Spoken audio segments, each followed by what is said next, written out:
Huling mensahe ni Ivan Cesar Ronquillo kay Gina Lima bago siya pumanaw, ikinalungkot ng mga netizens.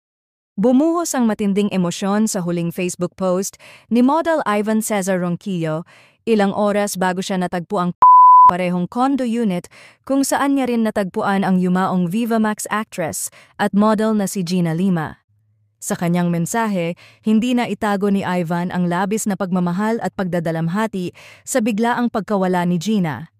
Dito niya inilahad kung gaano kasakit ang pagpanaw ng taong pinakamahal niya at kung paano niya hirap tanggapin ang realidad na wala na ito sa kanyang tabi. Ipinahayag niya, "Mahal na mahal kita, Gina. Hinding-hindi ko kaya na wala ka sa tabi ko at hinding-hindi ko kaya mabuhay nang wala ka. Sobrang sakit na sa tabi pa kita na wala. Hayaan mo susunod ako sa'yo at makakasama na kita. Alam na natin sa atin dalawa na walang makakapigil sa pagmamahal natin.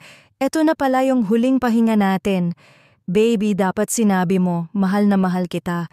Sinermonan mo pa ako kay Papa kasi di ko binati at panay ka. Sabi sa Papa mo na namimiss mo na siya ngayon, baby. Susunod ako sa'yo dyan kung asan ka man." Makikita sa kanyang mga salita ang malalim na kirot at pagkalugmok sa pagkawala ni Gina, isang pag-ibig na malinaw na nag-iwan ng sugat na hindi na niya kinayang pagtagumpayan. Ang mensaheng ito ang nagsilbing huling patunay ng pagmamahalan at bigat ng emosyon na kanyang pinasan bago ang kanyang pagpanaw.